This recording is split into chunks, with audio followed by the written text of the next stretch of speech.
বন্ধুরা সবাই কেমন আছে? আশা করি সবাই অনেক অনেক ভালো আছে। বন্ধুরা, রাজ্যে আবার নতুন করে ঠান্ডা স্টিম চালু হবে। ঠিক আছে, রাজ্যে আবার কবে থেকে ঠান্ডা স্টিম পুরোপুরি চালু হচ্ছে সেটা তোমাদের ছোট্ট ভিডিওর মাধ্যমে জানিয়ে দিচ্ছি। তাই ছোট্ট ভিডিওটি পছন্দ না করে পুরো দেখবে এবং ভিডিওটি শেয়ার করে দেবে। ঠিক আছে,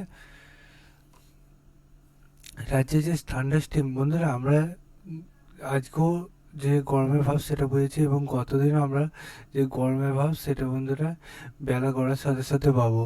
কিন্তু বন্ধুরা এই দেখতে পাচ্ছ গরমে আমরা কালকে, মানে তোমাদের পুরোপুরি আমি বোঝাতে চাইছি ব্যাপারটা। কলকাতায় কালকে দুপুর 12টার সময় আমরা দেখতে পাবো সে 12টা সাড়ে 12টার দিকে 33 ডিগ্রি।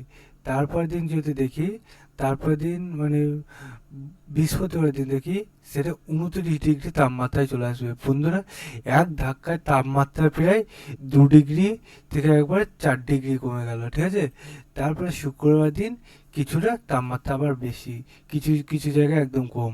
বন্ধুরা, আমরা বৃহস্পতিবারের দিন পুরোপুরি ঠান্ডা স্টিম আবারও রাজ্যবাসী পেতে চলেছি, এটা খুশির খবর। ঠিক আছে বন্ধুরা, আমরা যেটা পুরোপুরি জাঁকিয়ে শীত না পেলেও মোটামুটি ভালো ঠান্ডা স্টিম পাচ্ছি, এটা বন্ধুরা বঙ্গবাসীর কাছে খুশির খবর।